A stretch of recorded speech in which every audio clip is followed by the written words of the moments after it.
Framsóknarflokkur og Sjálfstæðisflokkur eru nánast með speglun þegar ályktanir flokkana eru bornar saman varðandi Evrópusambandið. Það ber að hætta viðræðunum og það er ekki hafnar að nýju fyrir að lokinni þjóðaratkvæðagreiðslu.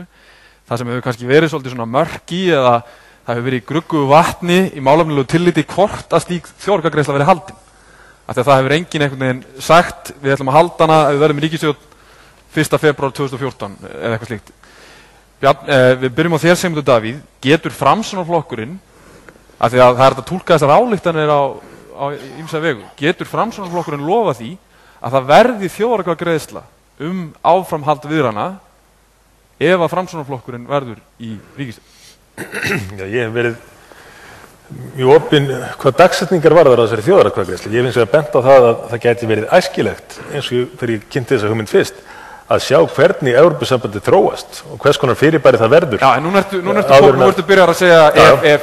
Ég er að segja munið þið halda slíka þjóðaratkvæðagreiðslu af því að það er greinilega krafa það að þessar viðræður verði klárar og sumir segja þetta sé ekkit endilega spurning Evrópusambandið, þetta er spurning að það leyfa þjóðinni að eiga orð þetta.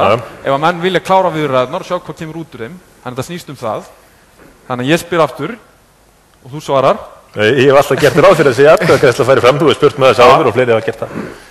Það er ekkit nýtt í því, en þetta er ekki eins og í þessari könnuningar, þá er þetta ekki efst í forgangsröðinni. Við þurfum að taka á öðrum málum til þess að geta tekið. En verður hún haldin? Það held ég að vera. Það hlýtur að vera. Það er sett kannski. Ég meina, þetta snýst tímasetningu. Þess vegna er svarið tímasetningu. Nei, ekki kannski. En Svarið er eins og með breytingar á stjórnarskrá. Verður ekki breytingar á stjórnarskrá? Já, það verður ekki breytingar á stjórnarskrá.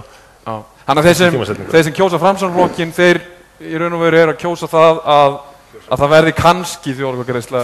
Nei, þeir eru að kjósa flokk sem að forgangsraðar í samræmi við niðurstöðu könnunarinnar. Ok. Bjarni. Já, við höfum þessa stefnu sem þú raktir að halda viðræðunum semst ekki áfram eftir kosningar eins og ekki það við skorist heldur að stöðva þær. Það menn þurfa að eiga sér samtal við Evrópusambandið það hvernig það verður þá búið málið. En ég hef margoft tekið það fram að mér þætti mjög gott og æskilegt ef að hægt var að halda þessa þjóðaratkvæðagreiðslu á fyrri hluta kjörtímabilsins.